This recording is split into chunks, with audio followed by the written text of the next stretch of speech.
अस्सलाम वालेकुम। Welcome students. आज जो मेरा टॉपिक है वो है डायसेक्राइड्स के ऊपर। डायसेक्राइड्स दो तरह के होते हैं, एक रिड्यूसिंग डायसेक्राइड्स और एक होती हैं नॉन रिड्यूसिंग डायसेक्राइड। जो रिड्यूसिंग डायसेक्राइड्स होते हैं उसके अंदर एक फंक्शनल ग्रुप अवेलेबल होता है, यानी कि वो रिएक्शन में मज़ीद और टेक पार्ट कर सकते हैं और इस तरह वो रिड्यूसिंग शुगर्स भी कहलाते हैं। और रिड्यूसिंग डायसेक्राइड की एग्जांपल हमारे पास आता है माल्टोज़।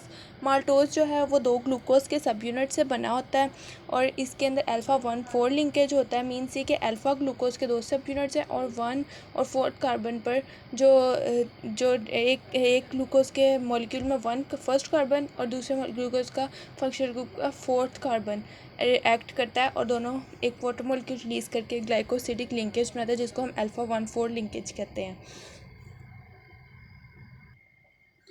और इसके अंदर यहाँ पे आप देख सकते हैं कि ये अल्फ़ा 1,4 लिंकेज है और ये ग्लूकोज के 2 सब यूनिट्स हैं और ये जो है ये एक माल्टोज़, इसको टोटल हम बोलेंगे ये माल्टोज़ का एक सब यूनिट है।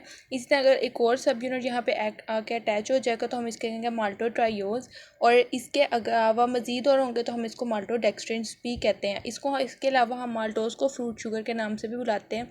और इसके अंदर जो है जो स्पेशली हमारी बॉडी के अंदर अगर इसने डाइजेस्ट होना हो तो हमारे पास जो एंजाइम अवेलेबल होता है इंटेस्टाइन में वो है माल्टेज़ एंजाइम। अब नेक्स्ट इज़ दैट कि हमारे पास आइसोमाल्टोज़ क्या होता है कि जो हमारे पास स्टार्च होता है ना उसकी 2 बेसिकली चेन होती हैं, एक मेलोपेक्टिन होती है और दूसरी एक चेन होती है अमाइलोज। और जो अमाइलोपेक्टिन चेन होती है वो ब्रांच चेन होती है। जब अमाइलोपेक्टिन चेन जो है वो हाइड्रोलाइज होती है ब्रांचिंग पॉइंट से अपने, और जो इस तरह के कुछ सब यूनिट्स क्रिएट करती है जिसको हम बोलते हैं आइसोमाल्टोज। इसके अंदर अल्फ़ा 1,6 लिंकेज होता है, यानी 1th कार्बन और इसका 6 कार्बन ऐड करके एक वाटर मॉलिक्यूल रिलीज़ करके एक ग्लाइकोसिडिक लिंकेज बना देते हैं। इस तरह ये माल्टोज और माल्टोज दोनों एक रिड्यूसिंग शुगर्स है कहलाती हैं। नेक्स्ट जो हमारे पास है वो है लैक्टोज़ को हम मिल्क शुगर भी बोलते हैं। इसके अंदर अल्फ़ा ग्लूकोज और बीटा गलेक्टोज से मिलके बनता है और इसके अंदर बीटा 1,4 लिंकेज है, जैसे कि ये कि बीटा गलेक्टोज और अल्फ़ा ग्लूकोज ऐड होगा और ये दोनों आपस में एक लिंकेज बनाएंगे जिसको हम बीटा 1,4 ग्लाइकोसिडिक लिंकेज बोलेंगे। और 1 कार्बन और 4 कार्बन पे दोनों आपस में एक्ट करके ग्लूकोज और ग्लैक्टोज आपस में, मैंने अपनी पिछली वीडियो में आपको बताया था कि ये दोनों आपस में एक दूसरे के एपीमर्स हैं। बैक्टीरिया लैक्टोज को फर्मेंट करके लैक्टिक एसिड में भी कन्वर्ट कर देता है। इसके अलावा इसको हम मिल्क शुगर भी बोलते हैं। इसके अलावा जो हमारा इसके अंदर एंजाइम जो हमें चाहिए होता है इंटेस्टाइन में इसको ब्रेक डाउन करने के लिए, वो लैक्टेज एंजाइम है। और इसके अलावा हम नेक्स्ट जो टॉपिक है वो हमारा नॉन रिड्यूसिंग डायसेक्राइड्स के ऊपर। नॉन रिड्यूसिंग वो होते हैं जिसके अंदर कोई भी फंक्शनल ग्रुप अवेलेबल नहीं होता, यानी कि दोनों साइड पे जो चेन के कॉइन है यहाँ पे एक फंक्शनल ग्रुप अवेलेबल है, लेकिन ये जो नॉन रिड्यूसिंग डायसेक्राइड होंगे उसमें नेक्स्ट कार्बन पर कोई भी फंक्शनल ग्रुप अवेलेबल नहीं होता, यानी कि फ्री एनोमेरिक एंड नहीं होता जिसके जो कि एक्ट कर सकेगा और रिड्यूसिंग शुगर की तरह उसे बिहेव करवाएगा। मीन्स कि वो मज़ीद और अपने अंदर जो है वो सब यूनिट्स को ऐड नहीं कर सकेगी। जैसे कि हमारे पास इसकी एग्जांपल है सुक्रोज़ की। जो सुक्रोज़ है नॉन रिड्यूसिंग डायसेक्राइड है और इसको हम टेबल शुगर या केन शुगर भी कहते हैं। ये हमें शुगर केन से, शुगर माल्ट से और मैपल से मिलती है। ये बहुत ज़्यादा स्वीट और सॉल्युबल इन टेस्ट होती है। इसके अलावा जो इसके अंदर जो सब लिंकेज है वो अल्फ़ा बीटा 1,2 ग्लाइकोसिडिक लिंकेज, यानी अल्फ़ा फ्रुक्टोज़ और बीटा ग्लूकोज दोनों आपस में ऐड करेंगे और अल्फ़ा ग्लूकोज और बीटा फ्रुक्टोज आपस में ऐड करके एक अल्फ़ा बीटा ग्लाइकोसिडिक लिंकेज बनाएंगे और अल्फ़ा बीटा 1,2 ग्लाइकोसिडिक लिंकेज होता है, यानी इधर भी फंक्शनल ग्रुप अवेलेबल नहीं है, इधर भी ग्लूकोज में भी नहीं है, इसलिए ये नॉन रिड्यूसिंग डायसेक्राइड कहलाएगा। इसके अलावा इसके बहुत ज़्यादा यूज़ है फार्मेसी के अंदर, जैसे कि सिरप की मैनुफैक्चरिंग में, टैबलेट की मैनुफैक्चरिंग में, डिमल्सेंट की मैनुफैक्चरिंग में, और इसके अलावा ये प्लाज्मा एक्सपेंडर के तौर पे भी जो यूज़ होता है। और हम इसको एंटी प्लेटलेट और एंटी थ्रोम्बिंग एजेंट के लिए भी यूज़ करते हैं और ब्लड की विस्कोसिटी को कम करने के लिए भी यूज़ करते हैं। इसके अलावा जो हम नेक्स्ट अब हम स्टडी करेंगे पॉलीसेक्राइड्स को। जो हमारे पास पॉलीसेक्राइड होते हैं वो 2 तरह के, एक तो होमोपॉलीसेक्राइड और दूसरा हेट्रोपॉलीसेक्राइड। हम पहले होमोपॉलीसेक्राइड्स को समझेंगे कि वो क्या होते हैं। होमोपॉलीसेक्राइड्स वो होते हैं जो हाइड्रोलाइज होने पर एक तरह के सब यूनिट्स को ही निकालते हैं, यानी कि अगर वो ग्लूकोज में है तो उसमें तो ग्लूकोज ही निकलेगा, गैलेक्टोज नहीं निकलेगा हाइड्रोलाइसिस पे। और इस तरह की होमोपॉलीसेक्राइड की एग्जांपल है हमारे पास स्टार्च की। स्टार्च जो बहुत ही इंपॉर्टेंट होमोपॉलीसेक्राइड है जो कि स्टोरेज फॉर्म के तौर पे भी स्टोरेज फॉर्म फॉर्म के तौर पर भी यूज़ होता है एनिमल्स के अंदर। और इसके अलावा इसके अंदर दो चेन्स होती है, माइलोपेक्टिन और अमाइलोज। अमाइलोज अनब्रांच चेन होती है, इसमें कोई ब्रांचिंग नहीं होती। इसमें अल्फा 1,4 ग्लाइकोसिडिक लिंकेज जिससे सारे ग्लूकोज सब यूनिट जुड़े होते हैं, जबकि माइलोपेक्टिन के अंदर अल्फा 1,6 ग्लाइकोसिडिक लिंकेज भी प्रेजेंट होता है जिसके हाइड्रोलाइसिस से आइसोमाल्टोज बनता है। और इसके सोर्सेज अगर हम देखेंगे तो प्लांट्स में इसके सोर्सेज सेलुलोज है और हेमी सेलुलोज है, और इसके अलावा राइस, व्हीट, पोटैटो, ये सारे इसके सोर्सेज। इसके अलावा अगर हम इसके यूजेस की बात करें तो ये हमारे पास आयोडीन पॉइजनिंग के लिए एक एंटीडोट के तौर पर भी बिहेव करता है। आयोडीन जो है बहुत ज़्यादा पॉइजनस है कि वो कैंसर कोजिंग होती है, और इसका एंटीडोट जो है वो स्टार्च है।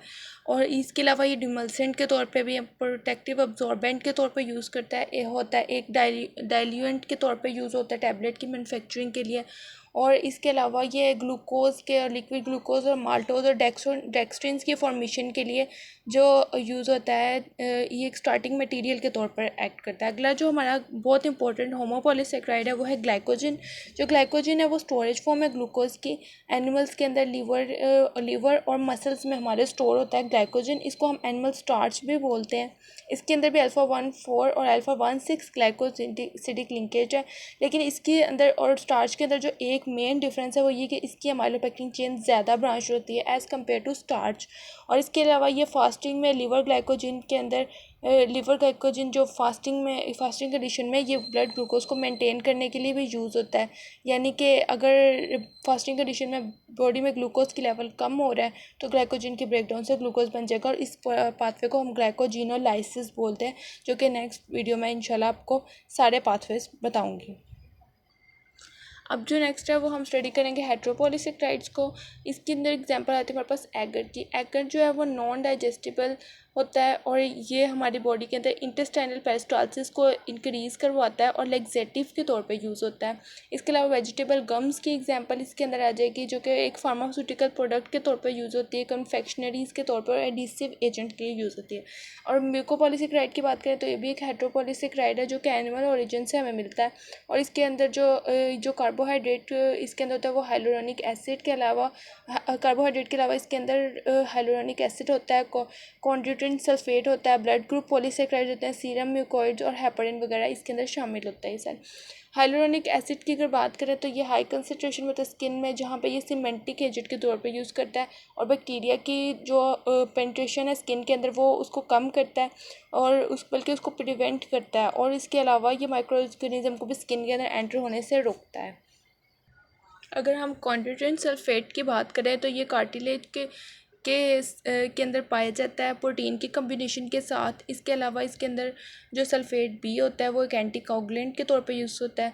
इसके अंदर हेपरिन की अगर हम बात करें ये भी एक तरह के म्यूकोपॉलीसेकेराइड के अंदर कार्बोहाइड्रेट, जो हमने पढ़ा था कि हेट्रोपॉलीसेकेराइड है म्यूकोपॉलीसेकेराइड्स, इसके अंदर कार्बोहाइड्रेट के अलावा एसिड्स वगैरह होते हैं जैसे हाइलुरोनिक एसिड और कॉन्ड्यूटेंट सल्फेट, और इसके अलावा म्यूकोइड्स और हेपरिन इसके अंदर शामिल होता है। इसी तरह हेपरिन भी एक तरह के एंटीकोगुलेंट है, और लिवर और मसल्स के अंदर, थाइमस के अंदर, स्प्लीन के अंदर पाया जाता है। ब्लड ग्रुप पॉलीसेकेराइड्स की अगर हम बात करें तो ये आरबीसीज के अंदर प्रेजेंट होते हैं, और म्यूकिन आरबीसीज के ऊपर प्रेजेंट होते हैं बल्कि, और म्यूकिन इसके अंदर शामिल होते हैं। इसके अंदर स्लाइवा के अंदर होते हैं, म्यूकिन के अंदर यानी म्यूकस के अंदर होते हैं, और इसके अलावा बॉडी की और दूसरी सिक्रीशंस के अंदर होते हैं। इसके ऊपर एंटीजेंस जो लगे होते हैं वो ए बी और RH फैक्टर वगैरह होते हैं, ताकि ब्लड ग्रुप किसी भी पर्सन का ब्लड ग्रुप डिनोट पता कर सकें।